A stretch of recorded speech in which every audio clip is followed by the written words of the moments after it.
Hi, Dr. Odom. It's Hannah Ray. So my free trial of Loom expired, so I'm just going to record the presentation on Zoom right now.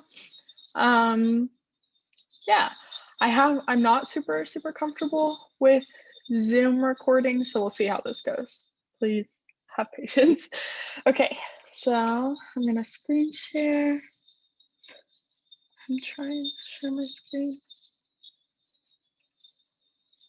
Okay, so I think you can see my screen now from the beginning. Okay, I got it.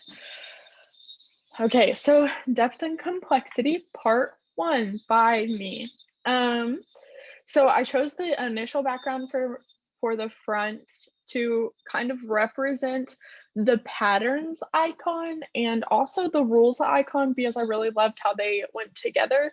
So as you can tell, there's a pattern, but the rule is that you don't stray from the circular motion. If I did a square in the middle, that would break the unwritten rules of the pattern. So that's kind of why I chose to do that background. Okay, so the scary and the exciting. So one of our pause questions was, what are we comfortable using in a classroom and kind of a little bit more nervous about? I would be comfortable explaining rules. I love rules. I try to abide by as many as I can. I just think that there is something definite, like you don't have to worry. There is a right and a wrong, and it is known. Even for unwritten rules, that's kind of the hard one, and I would love to be able to teach children about that. What kind of scares me a little bit is the big idea because I'm a very detail oriented person. I feel like I would want to go overboard with the details and get into the detail icon instead of just flying above the trees, kind of like you said. So that's kind of why that scares me a little bit. I think I would just want to be a little bit too extra. So the scary and exciting part two. So for our other pause question, it was what we, so sorry. Molly, Molly. So sorry. Um,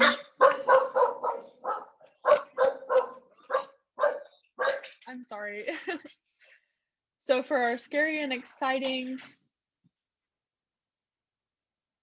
I was so excited about the idea of multiple perspectives because I love putting myself in someone else's shoes and just how does that completely change how I view the event?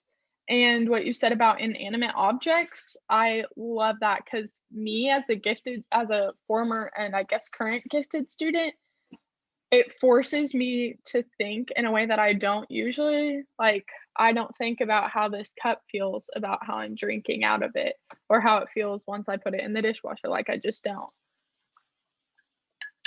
But the scary part for me out of the second section is probably the unanswered questions.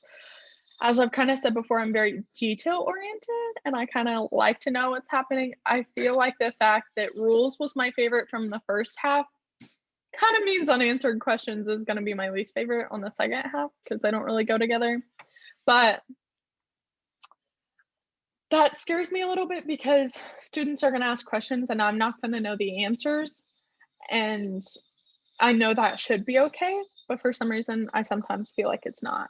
So that's just why that one was a little scary to me.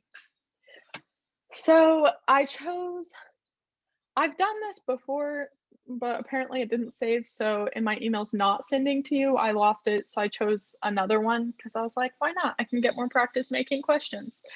So the Derek Chauvin trial, the results for it were just recently released. So for my four, I mostly chose this trial because I could easily implement the depth and complexity aspect to it.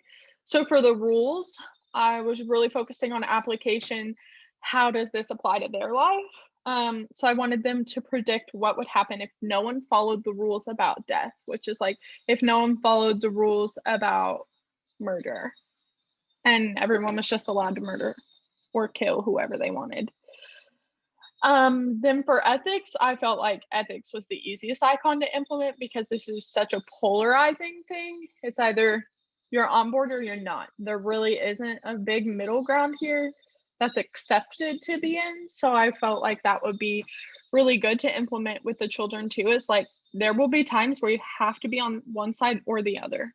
Like, how can I help you figure out how to assess your own opinions?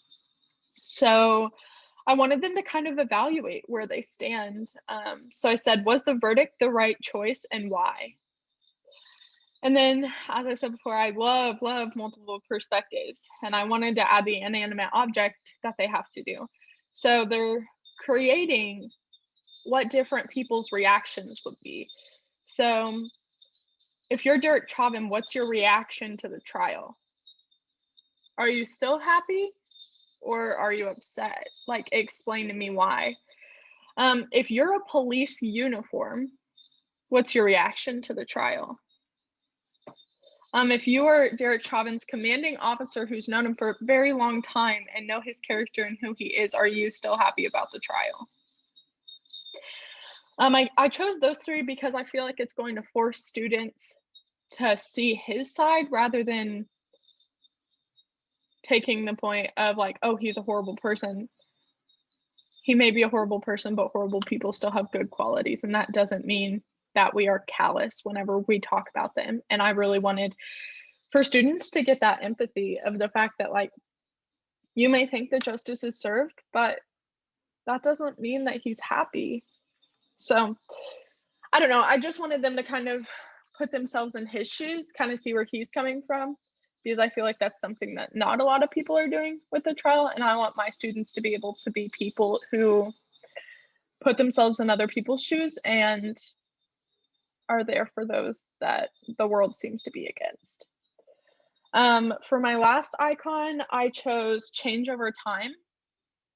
I know that this is kind of a current event and wasn't a past event, but I wanted them to think through it that yes, this is a current event, but racial issues have been like forever, I feel like, since we came to America.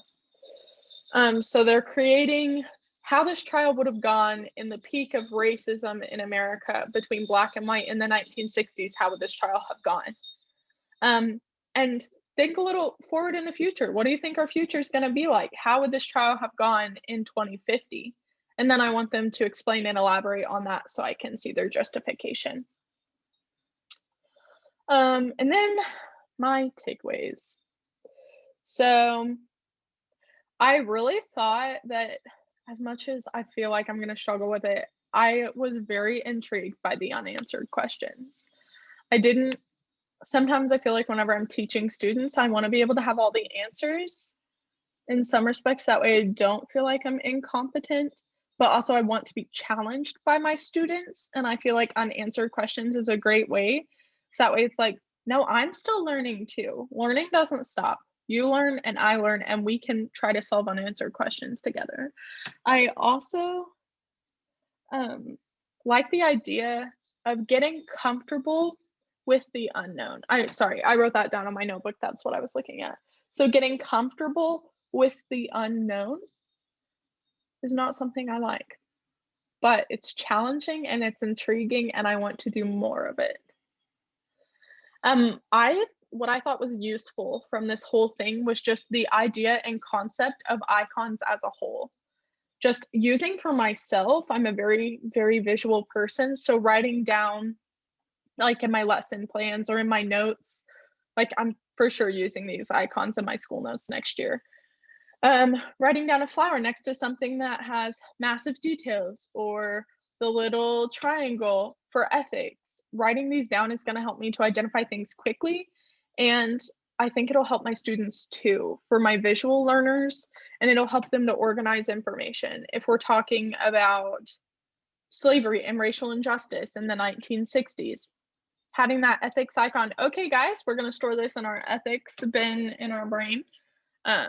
That's kind of how I learn. So people that learn similar to me, it's going to be very helpful. And then auditory learners, as I'm explaining it to them, they'll be able to get it as well. And then questioning. How will this impact my future questioning? I loved whenever you said Bloom's formats the question and depth and complexity is the objective. I love Bloom's and how I told you this on my last video, but how it's a circle and it comes back around. And I 100% agree with that. But I love depth and complexity because now we have an objective. Like, what is the core thing we want our students to learn? Do we want students to learn how to pick out details? Do we want students to learn how to put themselves in someone else's shoes? Do we want students to learn how this relates to the other topics they're learning? Sorry, my power just went out, so I got a little confused. I'm all over the place, but this is just life because I'm really trying to record it in one take, but I feel like you will understand and respect that. So welcome to my life. But it's going to help me to be able to have a background and a forward motion for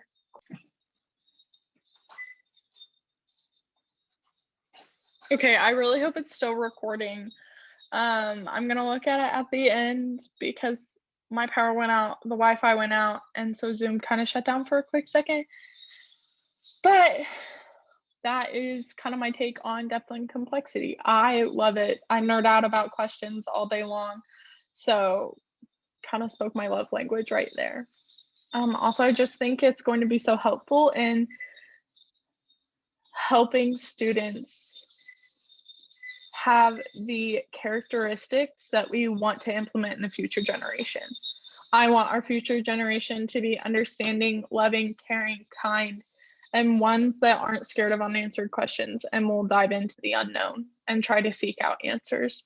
And I feel like these help me implement that in a classroom and is definitely a tool I will use.